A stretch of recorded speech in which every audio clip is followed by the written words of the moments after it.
আল্লাহ বলছেন যে ফানকিহু মা তাবা লাকুম মিনান নিসায়ে, পৃথিবীর মানুষ যাকে ভালো লাগে তাকে বিবাহ করো। এ কথার অর্থ কি শুধু সুন্দরীগুলোর বিবাহ হবে, আর যেগুলো সুন্দরী নয় সেগুলোর বিবাহ হবে না? জি না, এটা তাকদির। খালি আপনাকে আল্লাহ খুশি করে দিলেন, আল্লাহ আপনাকে খুশি করে দিলেন, তখন আপনি বললেন আচ্ছা ঠিক আছে, এটা ভালো নয়, না এটা ভালো নয়, এটা ভালো নয়, আমি সুন্দরী দেখে বিবাহ করব।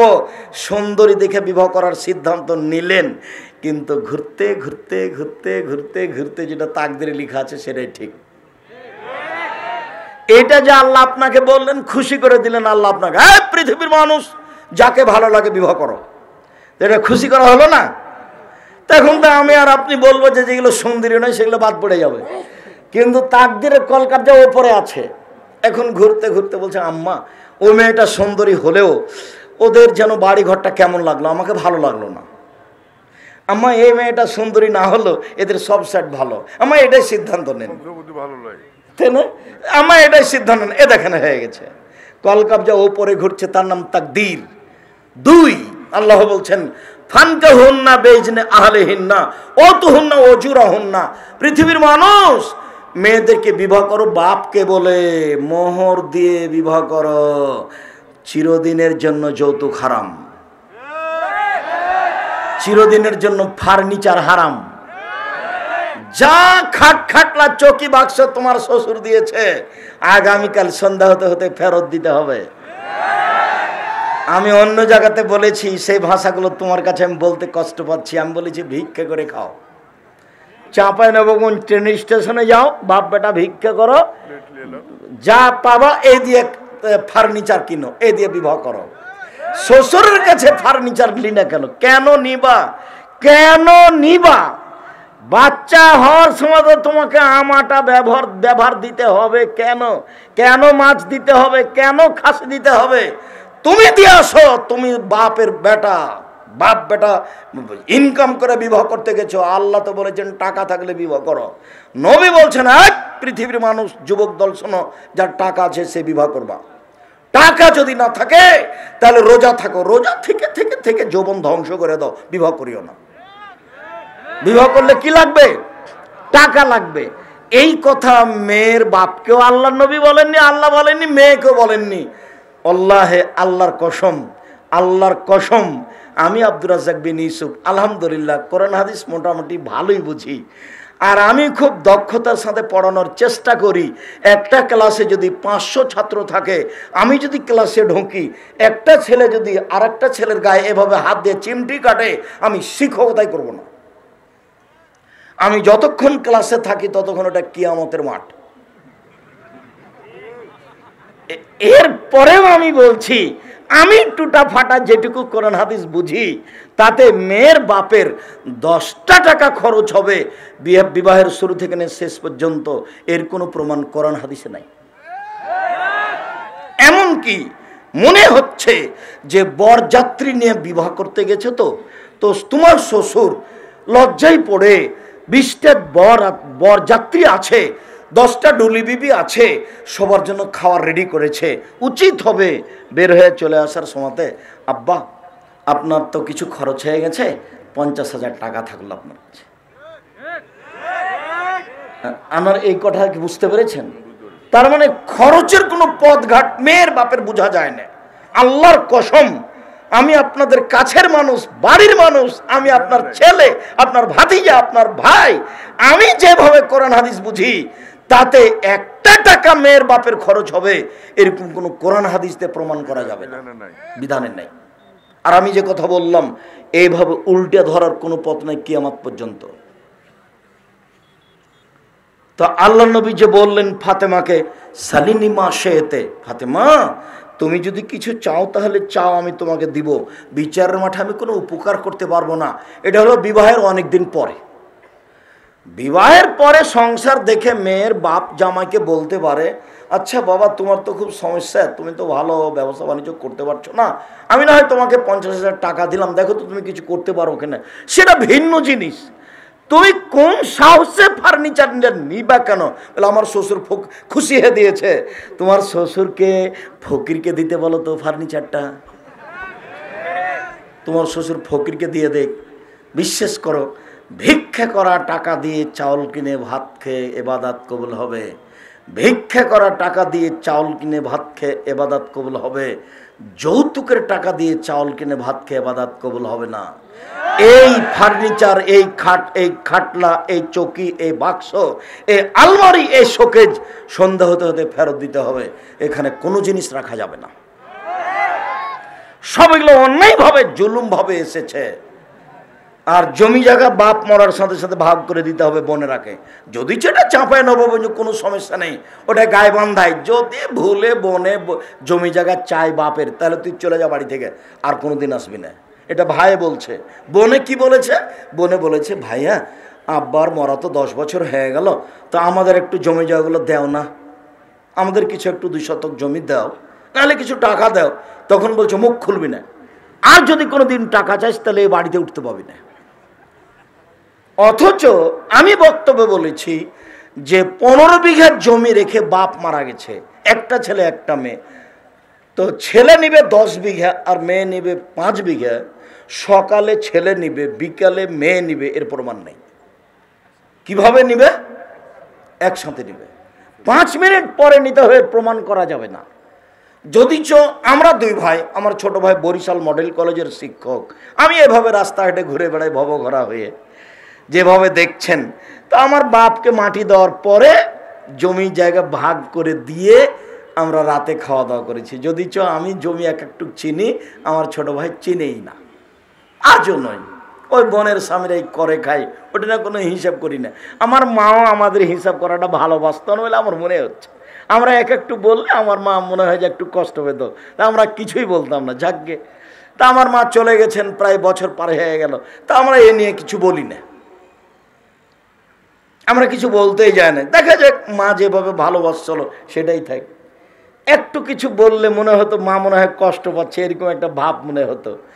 একদিন বলতো, তোমরা তো পয়সাপাতি খরচ করেছো অনেক পড়াশোনার ব্যাপারে, ওরা তো তত পয়সাপাতি খরচ করেনি, এইভাবে বলতো। তখন আমি বুঝতে পারতাম যে এখানে ব্যাপার কিছু আছে। অতএব যাকে এই নিয়ে কোনো কথাই নেই। মা কষ্ট পাকে এটা আমি চাই না।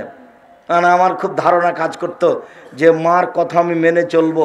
এখন যদি বলে চাকরি বাকরি ছেড়ে চলে আসো, এখনই ছেড়ে চলে আসবো। উঠতে বললে উঠবো, বসতে বললে বসবো, যা হবে হবে। আমার মা বলতো বাড়ি থেকে বের হওয়ার সময়তে, শোনো, প্রাইভেট পড়ায়ও না, 1, 2, দোকানে বসিও না, 3, কাউকে বন্ধু হিসাবে গ্রহণ করিও না, 4, মানুষের বাড়িতে দাওয়াত খায়ও না। 4টা কথা আমার মা বলতো বের হওয়ার সময়তে। আর যতদিন আমি বাইরে থেকেছি, খালি ফকিরকে ভিক্ষা দিলি বলতো আমার ছেলেটার জন্য একটু দোয়া করি, আমার ছেলেটা বাইরে থাকে। এমন কোনো ফকির মহিলা পুরুষ এসেছে ভিক্ষা নিয়ে চলে গেছে, আমার মা তাকে একটু দোয়া করার জন্য বলেনি, এরকম পার হয়নি কেউ। ভুলে ভিন্ন কথা, আমার মা খুব চেষ্টা করতো ফকির মিসকিনকে খাদ্য পানি দেওয়ার পরে, ভিক্ষা দেওয়ার পরে তাকে কি বলতো? দোয়া করতে বলতো, আমার ছেলেটা বাইরে আছে, তার জন্য একটু দোয়া করিও, আল্লাহ রহম করো। সম্মানিত দিনী ভাই বোন, এখন আল্লাহর নবী বলছেন যে লা নিকাহ ইল্লা বিওয়ালিন, বাপ ছাড়া বিবাহ হবে না। আল্লাহ রাসূল বলছেন লা নিকাহ ইল্লা বিশাহিদাইনে, 2 জন সাক্ষী ছাড়া বিবাহ হবে না। যেমন আমি বলেছি রংপুরের ঘটনা কি চট্টগ্রামের ঘটনা, আমি বলেছি কাজী সাহেব আপনার খাতার পাতাগুলো দিয়ে টয়লেট পেপার হিসেবে ব্যবহার করতে হবে। কেন? ওখানে 4 জন সাক্ষী আছে। কাজী সাহেবের খাতাতে কয়টা সাক্ষীর জায়গা আছে? 4 জনের। বলতে পারো কোথায় 4 জন সাক্ষী লাগে? শুধুমাত্র জেনা প্রমাণ করার জন্য। পৃথিবীতে আর কোথাও 4 জন সাক্ষী লাগে না, শুধুমাত্র জেনা প্রমাণ করতে 4 জন সাক্ষী লাগে। তুমি নিজে তোমার স্ত্রীর সাথে আর একজনকে জেনা করতে দেখতে পেলে তুমি এটা মুখ দিয়ে বের করতে পাবা না, মুখ বন্ধ। বউ তালাক দিয়ে দাও, সেটা ভিন্ন কথা, কিন্তু বলতে পাবা না। বললেই তোমাকে 80 লাঠি পিটাবে। নইলে কয়জন সাক্ষী খাড়ো করতে হবে? 4 জন। বউয়ের সাথে জেনা করতে দেখেছো, মুখ খুলতে পাবো না, খুললেই 80 লাঠি। নইলে বউ তালাক দাও, রাখো যেটা তোমার ভালো লাগে, কিন্তু মুখ খুলতে পাবো না। খুব শরীয়ত এখানে শক্ত। খুব কঠোর। সেইখানে পৃথিবীতে মাত্র এক জায়গাতে 4 জন সাক্ষী লাগে জেনা প্রমাণ করতে, বাকি সব জায়গাতে 2 সাক্ষী। বিবাহতে কেন 4 জন সাক্ষী হলো? অতএব কাজী সাহেব আমার কথায় মন খারাপ করিয়েন না, এই খাতা টয়লেট পেপার হিসেবে ব্যবহারের যোগ্য, এ কথাই ঠিক, তাতে আমার আসে যায় না। আপনি রাখেন, 2টা সাক্ষীর জায়গায় কাটা দিন। আর মেয়ের পক্ষ থেকে 2 জন, ছেলের পক্ষ থেকে 2 জন, এগুলো মিথ্যা কথা। তো মুখামুখি হয়ে গেল, 4 জন নেই। বাস একটা বিবাহ জায়েজ হওয়ার জন্য 2 জন মুসলমান লাগবে সাক্ষী হিসেবে, আর একটা বাপ লাগবে। বাপ ছাড়া বিবাহ বাতিল, বাপ ছাড়া বিবাহ বাতিল, কোর্টের বিবাহ বাতিল, কোর্টের বিবাহ বাতিল, কোর্টের বিবাহ বাতিল। রাসূল সাল্লাল্লাহু আলাইহি ওয়াসাল্লাম কথাটি 3 বার বললেন। শুনুন, বাপ ছাড়া বিবাহ বাতিল। যত কোর্টে কাজী অফিসে বিবাহ হয়েছে, ছেলে হয়েছে 4-5টা, সব জেনা। কি করতে হবে? আবার বিবাহ পড়াতে হবে, বাপকে দিয়ে বিবাহ পড়াতে হবে। বলে বাপ রাজি নয়, রাজি হতেই হবে, নইলে সেখান থেকে ফিরে আসতে হবে মেয়েকে। অন্যথায় বাপ মারা গেছে, কে? চাচা। তো বাপ চাচা নয়, কে? তাহলে ভাই, ভাইও নাই, তাহলে ওর পক্ষ থেকে যে সন্তান হয়েছে 16-18 বছর হয়ে গেছে, ওই বিবাহ পড়ায় মায়ের।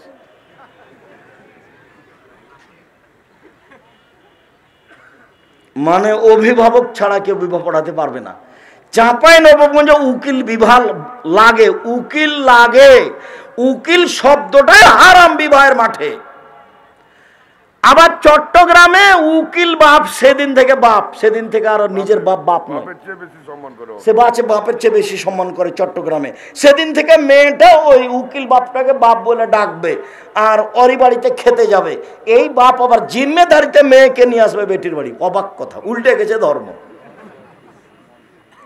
আমাদের চাঁপাইনবাবগঞ্জে উকিল বাপ লাগে, একবার উকিল শব্দটাই হারাম এখানে।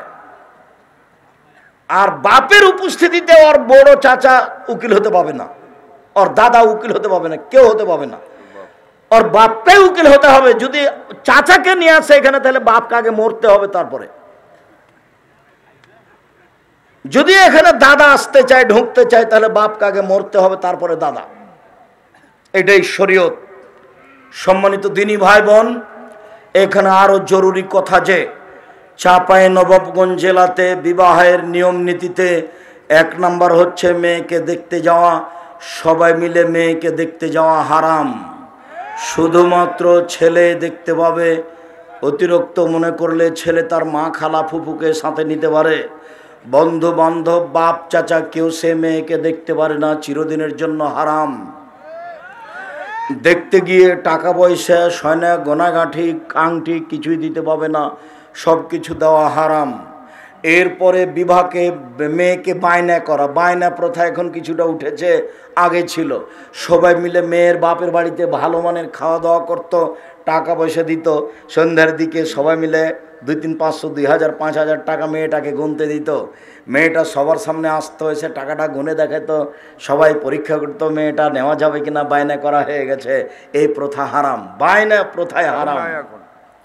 এরপরে মেয়ে ঠিক হয়েছে, মেয়ের জন্য বরযাত্রী কতটি? 40 জন বর, 40 জন যাত্রী বরের সাথে, আর 20 জন ডলি বিবি। তখনই আগে বলে দিয়েছি, ডলি বিবি শব্দ চিরদিনের জন্য চাঁপাইনবাবগঞ্জ থেকে তুলে দিতে হবে। কেউ যেন আর না জানে যে ডলি বিবি কি জিনিস, কেউ যেন না জানে। কোনো দিন এই যুবক তোমাকে বলছি, তোমার বিবাহ হয়নি তাই না? তুমি বলবেন না। নিতান্তই যদি মা, যদি ডলি বিবি কাউকে পাঠান, তাহলে আমার দাদিকে পাঠাবেন না। মামা, মা, আমি কোনো মহিলা মানুষ নিয়ে যাব না। অবশ্যই স্মরণ রাখতে হবে, ডলি বিবি চিরদিনের জন্য বিদায় করে দিতে হবে দেশ থেকে, চাঁপাইনবাবগঞ্জ থেকে। তারপরে ওই যে সবাই মিলে বসে ওকে ক্ষীর খাওয়াচ্ছে, থুবড়া প্রথা। যুবতী মেয়ে গীত গাইবে আর সবাই তার মুখে ক্ষীর তুলে দিবে, এটা চিরদিনের জন্য হারাম। তারপরে চাচাতো বোনেরা, ভাবিরা ওকে হলুদ মাখাবে, এটা চিরদিনের জন্য হারাম। আরে পুরুষের গায়ে হাত লাগিয়ে হলুদ মাখা তো দূরের কথা, মহিলা মানুষ মহিলার গায়ে হাত মাখা, হলুদ মাখানো নিষেধ। আল্লাহ রাসূল বলছেন, লা তুবাশশিরুল মারাতু আল মারাতা, একজন মহিলা যেন আরেকজন মহিলার গায়ে হাত না লাগায়, একজন মহিলা যেন আরেকজন মহিলার গায়ে হাত না লাগায়। যদি হাত লাগায় তাহলে বুঝতে পারবে হাতটা নরম না শক্ত। কোনো সময়ে স্বামীর সামনে বলবে, খালের হাতটা কতই না নরম।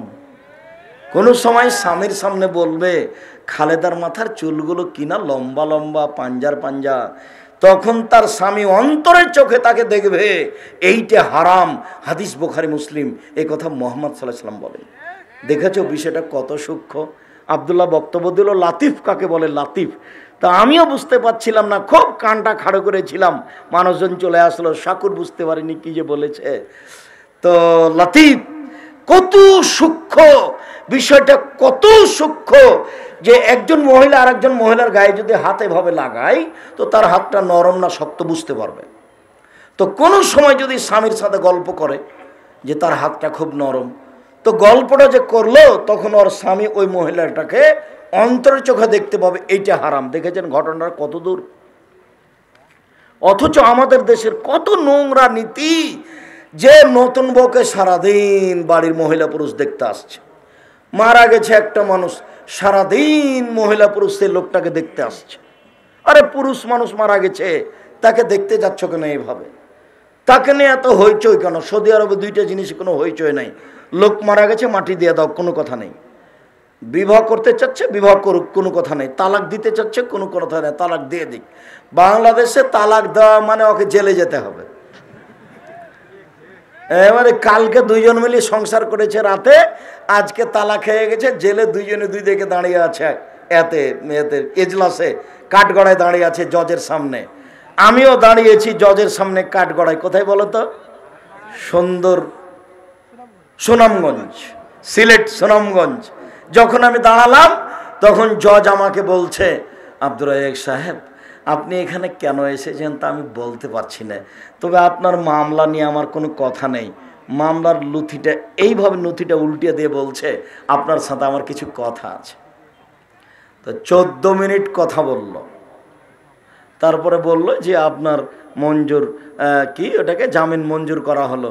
14 মিনিট কথা, কিছু পক্ষে কিছু বিপক্ষে, মানে কোরআন হাদিসের।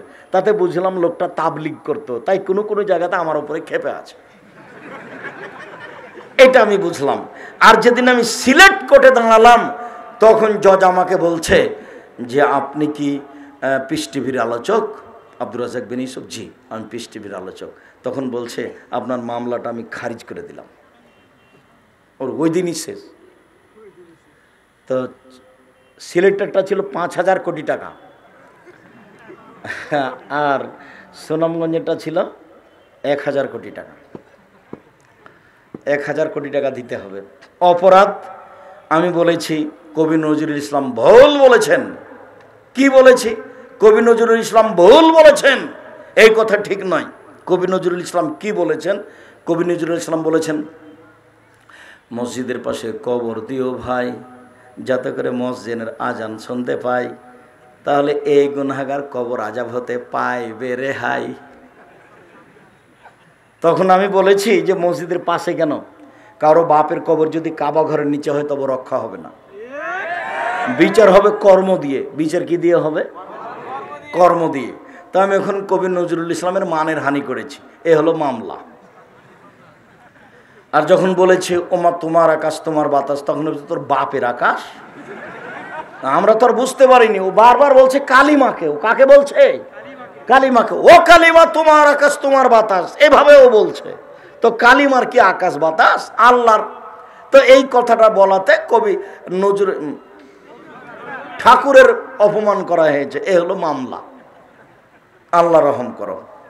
সম্মানিত দিনী ভাই বোন, এদেশের বিবাহের সব কাজ না যায়, যত কাজ আছে মাঝা খরচ থেকে নিয়ে, যেখানে বসে আছে সেখানে পান নিয়ে যেতে হবে এটা নিয়ে, বিবাহ ঘেরতে হবে এটা নিয়ে, প্রতারণা দিয়ে এক গ্লাসে আছে শরবত আর এক গ্লাসে আছে লবণ পানি, বোঝা যায় না, এগুলো প্রতারণা। বিবাহ ঘেরা থেকে নিয়ে, বিবাহ পড়ানো থেকে নিয়ে, মেয়ের কাছে বিবাহ পড়ানো হারাম, মেয়ের কাছে বিবাহ পড়ানো যাবে না। অমুক নেবা সে অমুক, এত নগদ এত বাকিতে তোমাকে বিবাহ করতে এসেছে, তুমি তাকে স্বামী সত্ত্বে কবুল করো। তখনও বলছে কবুল করলাম। তো এই দেশে যা প্রথা আছে, গায়ে বাঁধাতে তার চেয়ে বেশি খারাপ আছে।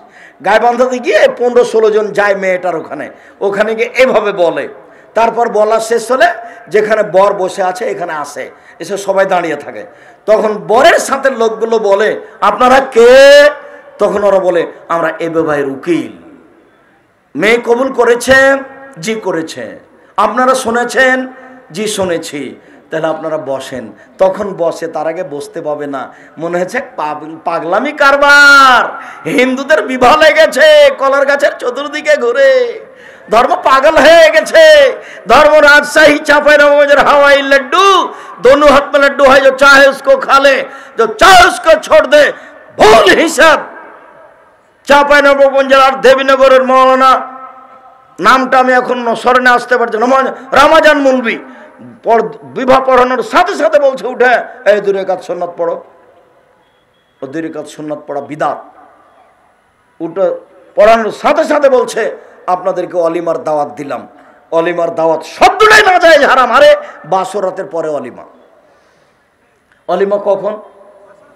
বাসরাতের পরে। এইখানে কেন? এইখানে কেন? এখানে মেয়ের বাপ যদি আপনাদের জন্য খানা পানি করে থাকে, বিবাহ যখন পড়া হয়ে যাবে তখন মেয়ের বাপ বলবে যে ভাইজান আপনাদের একটা আমি খাওয়ার ব্যবস্থা করেছি, আপনারা খাওয়া দাওয়া করে যাবেন। বর কেন দাঁড়িয়ে বললো যে অলিমা খেয়ে যাবেন, তখন বিস্কুট এভাবে ছিটিয়ে দিল, হইচই লেগে গেলো, হুড়াহুড়ি লেগে গেলো। এই কোন কথা? ধর্ম এরকম? এরকম নাচ গান দিয়ে ধর্ম, ডুলি পিপি দিয়ে ধর্ম, 50 জন আপনার বরযাত্রীদের ধর্ম, আবার বিবাহের পরের দিন ক্ষীরকাঁচি, মেয়ের বাড়ির পক্ষ থেকে যত এসেছে ছেলের বাড়ির পক্ষ থেকে তার ডবল যাবে। এটা একেবারে নোংরামি। শুকরিয়া, জাযাকুমুল্লাহ খায়ের। বিষয়গুলি আপনাদেরকে আমি খুব সুন্দরভাবে শক্তভাবে দেখার অনুরোধ জানিয়ে আজকের মতো আলোচনা এখানে শেষ করছি। সুবহানাকা আল্লাহুম্মা ওয়া বিহামদিকা আশহাদু আল্লা ইলাহা ইল্লা আনতা আস্তাগফিরুকা ওয়া আতুবু ইলাইক। ও বই পুস্তক আছে, বিশেষ করে আব্দুল্লাহর মিন্নাতুল বারি আর উপদেশ, কে বড় লাভবান কে বড় ক্ষতিগ্রস্ত, আর ওই মাসিক আল ইতেসাম পত্রিকা সবাই নিয়ে যাবেন। এটা আপনাদের এক ভাই হিন্দু থেকে মুসলমান হয়েছে, শায়েখের সাথে সাক্ষাৎ ও দোয়া চায় ও প্রচার বা প্রকাশ করতে চায়, সে করতে পারে, সমস্যা নেই, এখানেও করতে পারে। জি, আপনারা কেউ খালি যাবেন না, মানে মনে করতে হবে আমি নিজের জিনিস নিয়ে যাচ্ছি। মাসিক আল ইতেসাম পত্রিকা হোক, কে বড় লাভবান কে বড় ক্ষতিগ্রস্ত, আদর্শ নারী আদর্শ পরিবার, বক্তা শ্রোতার পরিচয়, এই বইগুলি সংগ্রহ করুন। আচ্ছা, তোমার নাম কি? বর্তমান আব্দুল্লাহ। বারাকাল্লাহ, তাকাব্বাল আল্লাহ। আল্লাহ তোমাকে কবুল করুক আর তোমার রুজিতে আল্লাহ বরকত দান করুক। জাযাকুমুল্লাহ খায়ের। আল্লাহ যেন তোমার বাঁচার পথ সহজ করে দেয়, ও রুজিতে যেন বরকত দেয়। ও কয়েকটা জিজ্ঞাসার উত্তর দিই, আর সবাই বইগুলো নিয়ে যাবেন। আমার দিনী বোন যারা আছেন, কষ্ট করে আছেন, আপনাদের জন্য আদর্শ নারী আদর্শ পরিবার, আদর্শ নারী আদর্শ পরিবার, আর ওই কেন নির্যাতন কি তার প্রতিকার, আর এমনি কে বড় লাভবান কে বড় ক্ষতিগ্রস্ত, আর ওই হাত তুলে দোয়ার বইটা 24টা স্থান আছে হাত তুলে দোয়া করার, আর 32টা হাদিস আছে হাত তুলে দোয়া করার ধারাবাহিক।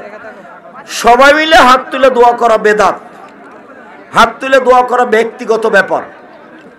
নামাজের উপরে যে বইটা আমি লিখেছি তাতেও সিরিয়াল দেওয়া আছে, দোয়ার বই যেটা লিখেছি তাতেও সিরিয়াল দেওয়া আছে। আমি জিজ্ঞাসার উত্তর দিই, আপনার ধৈর্য কুলালে এক খেয়ালে চেয়ে একটু শোনেন। আমি একজন মেয়ে, আমার বাবা নেই, আমার বিয়ের অলি আমার ছোট ভাই হতে পারবে? জি, আপনার ভাই হবে, তবে নিজ চাচা থাকলে আপনার চাচা হবে।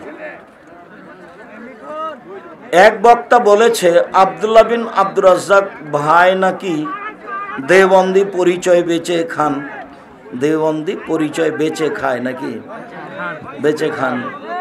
ও কি করে, যে ও তো ইনকামই করেনি, আব্দুল্লাহ তো কি বিক্রি করলো? দারুল উলুম দেওবন্দে আব্দুল্লাহ পড়েছে, এইটা ঠিক। মদিনা বিশ্ববিদ্যালয়ে আব্দুল্লাহ পড়েছে, এইটা ঠিক। লন্ডনে এক বিশ্ববিদ্যালয়ে আব্দুল্লাহ পড়ছে, এইটাই ঠিক। রাজশাহী বিশ্ববিদ্যালয়ে ফার্স্ট হয়েছিল ভর্তি হওয়ার জন্য, আর ঢাকা বিশ্ববিদ্যালয়ের সিরিয়ালে যেন 30 না কত ছিল, আর চট্টগ্রাম বিশ্ববিদ্যালয়ে 11 ছিল, আর ঢাকা বিশ্ববিদ্যালয়ে রাজশাহীতে ছিল ফার্স্ট। ভর্তি হওয়ার পরে পড়েনি, পরের দিন চলে গেছে। ইন্ডিয়াতে গিয়ে কোরআন মুখস্থ করেছিল 3 মাস 19 দিনে, কোরআন মুখস্থ করেছিল কত দিনে? 3 মাস 19 দিনে।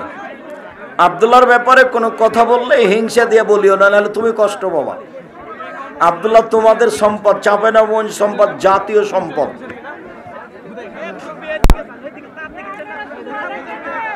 ও তো না, এখন বাংলা, ইংরেজি, আরবি, উর্দু, হিন্দি সব সমান তার কাছে। তার ব্যাপারে কথা বলে পরে কষ্ট পাবা, এটা করিও না। মনটা বড় করো, ওর জন্য দোয়া করো। রাসূল সাল্লাল্লাহু আলাইহি সাল্লাম কবরে জীবিত আছেন কি? জি না। তা আমাদের সালামের উত্তর কিভাবে দেন? আত্মার জগতে দেন। 40 করা যাবে কি? 40 হারাম, কাবিরা গুনাহ। ওই ভাত কুকুরকে খাওয়াতে হবে, এমনি ফকির মিসকিনকে খাওয়াতে হবে, অসহায় মানুষকে কাপড় কিনে দিতে হবে। প্রিয় শায়েখ, আমাদের গ্রামে মহিলারা এক গ্রাম থেকে অন্য গ্রামে মাহফিল করতে যায়, একেবারেই হারাম, টোটালে বন্ধ করে দিবেন, যেন যায় না আপনাদের গ্রামে। নিজের বাড়ি থেকে, শ্বশুরের বাড়ি থেকে, বাপের বাড়ি থেকে পাড়ার মেয়েদের কাছে দিন প্রচার করবে। টাকা উঠানো নিষেধ। আমাদের গ্রামে মহিলা মাহফিল হয়, আজ থেকে চিরদিনের জন্য বন্ধ। মহিলা প্রচার করেন আপনার বাপের বাড়ি থেকে, আপনার স্বামীর বাড়ি থেকে, অন্য জায়গা থেকে নয়। আমার স্ত্রী কম বয়সী, সঠিকভাবে পর্দা করতে চায় না। মামাতো ভাই, চাচাতো ভাই, শেষ পর্যন্ত না টিকলে তালাক, এটাই ফলাফল। তবে আরো বুঝাও। কোরআন শরীফে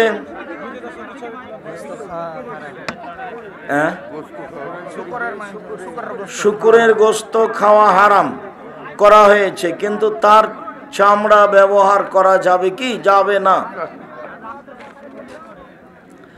গরু মরে গেলে খাওয়া হারাম, কিন্তু চামড়া ব্যবহার করা যাবে। বর্তমান আমাদের সমাজে শ্বশুর শাশুড়ি খিদমত পাওয়ার ব্যাপারে খুবই অবহেলিত।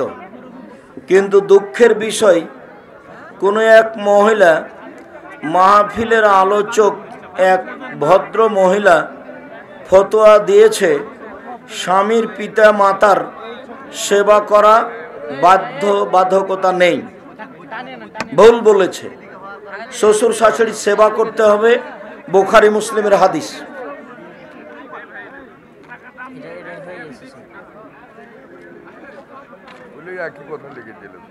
মুখে দাড়ি নাই, সুন্নাতের ধার ধারে না।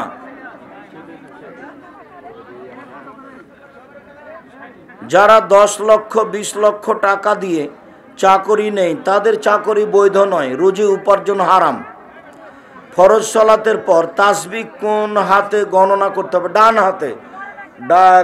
কুড়ে আঙ্গুল থেকে না বুড়া আঙ্গুল থেকে, যেটা সুবিধে। হাত ডান হতে হবে। হাত কোনটা হতে হবে? ডান হাত। কুড়ে আঙ্গুল হোক না বুড়া আঙ্গুল হোক, যেটা হোক, কুড়ে লোক হোক না বুড়া লোক হোক, যেটা হোক।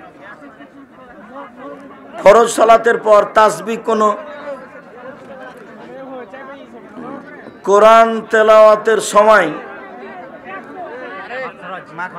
মাখরাজ ভুল হলে গুনাহ হবে কি? জি না, গুনাহ হবে না।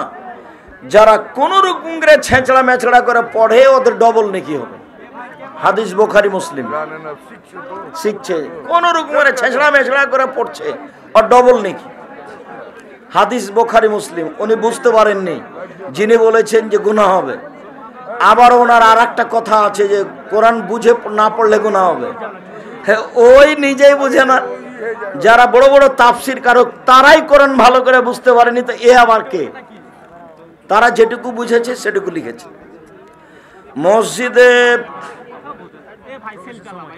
মসজিদে প্রবেশের সময় আগে দোয়া না আগে সালাম দিতে হবে? দোয়া আগে, তারপর সালাম। মহিলারা কি ওয়াজ করতে পারবে? জি না, খবরদার নয়। একবার এলাকাতে রুমটা বের করে দিবা, অপমান করে বের করে দেওয়া। কিসের ওয়াজ করবে ও? আর কণ্ঠই তো পর্দা।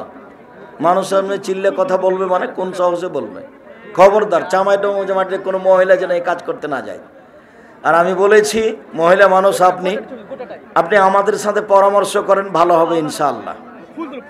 সালাম ফিরার নিয়মটা বলে দেন। আসসালামু আলাইকুম রহমতুল্লাহ, এইভাবে না, আসসালামু আলাইকুম রহমতুল্লাহ, আসসালামু আলাইকুম রহমতুল্লাহ। ডান দেখা যাবে, বাম দেখা যাবে। ডানে বামে কে আছে? ফেরেশতা আছে। ফরজ সালাতের পর সম্মিলিত মোনাজাত বিদাত। হাত তুলে দোয়ার প্রমাণে 32টা সহিহ হাদিস আছে, 24টা স্থান আছে। নামাজের উপরে যে বইটা আছে নিয়ে যাও, সেটা সব সিরিয়াল দেওয়া আছে। মনে করতে হবে এটা আমি লিখেছি, আমার ছেলে লিখেছে, আমার ভাই লিখেছে। খুব মনে বুকে সাহস করে বল করে কথা বলবা যে 24টা স্থানে হাত তুলে দোয়া করার উল্লেখ আছে। এই 24টা জায়গাতে করা যাবে। হাত তুলে দোয়া করলে খালি হাত ফিরে দিতে লজ্জা পাবে। হাত তুলে দোয়া করা ব্যক্তিগত ব্যাপার। 4 রাকাত সলাতে প্রতি রাকাতের শুরুতে আল্লাহ আকবার বলে হাত বাঁধতে হবে কি? কথাটা বুঝতে ভুল করলাম। পায়ে মোজা পরে সলাত আদায় করলে সলাত হবে? হবে।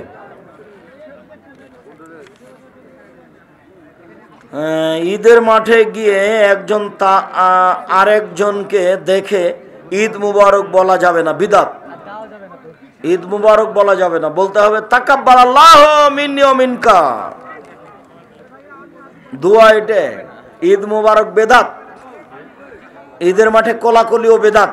কোলাকুলি কার সাথে হবে? যে বাহির থেকে এসে, যে আগন্তুক, তার থেকে হবে, তার সাথে হবে। একটি বিয়ের শুরু থেকে শেষ পর্যন্ত সংক্ষিপ্ত সুন্নাহ পদ্ধতি বলবেন। আজকে তো হলো না।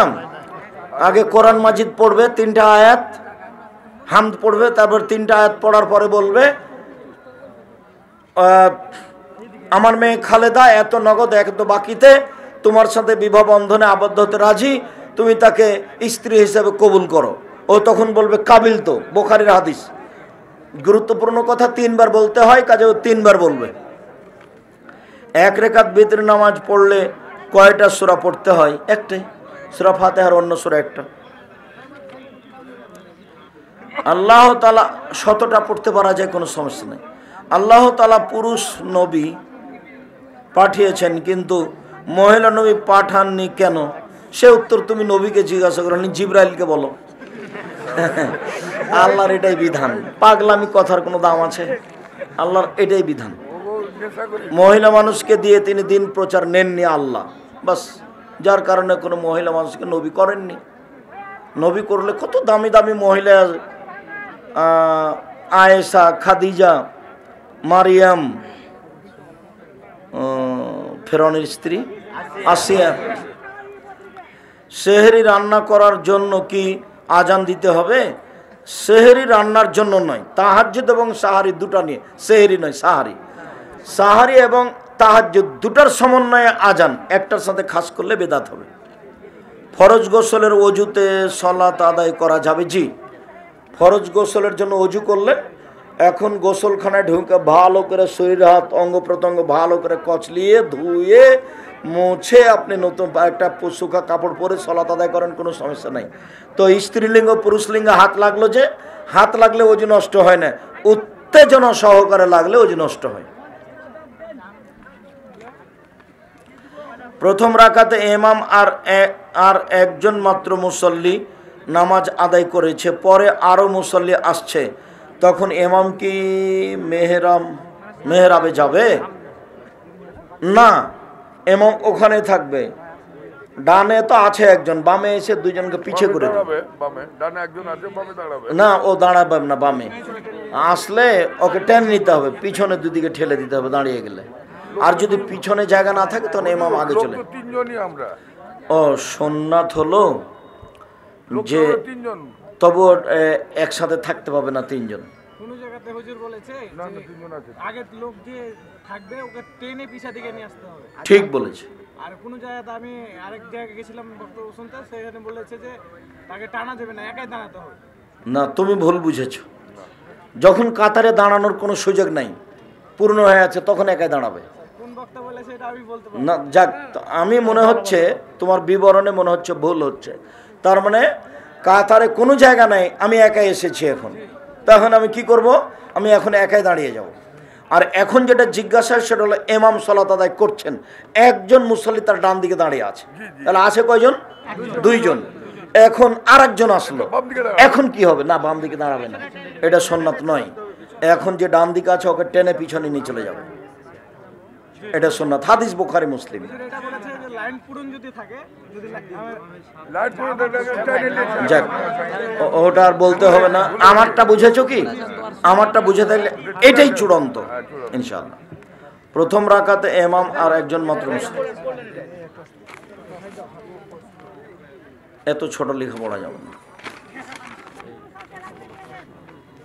শেখ আলোচনা ঈশ্বর কত আছে,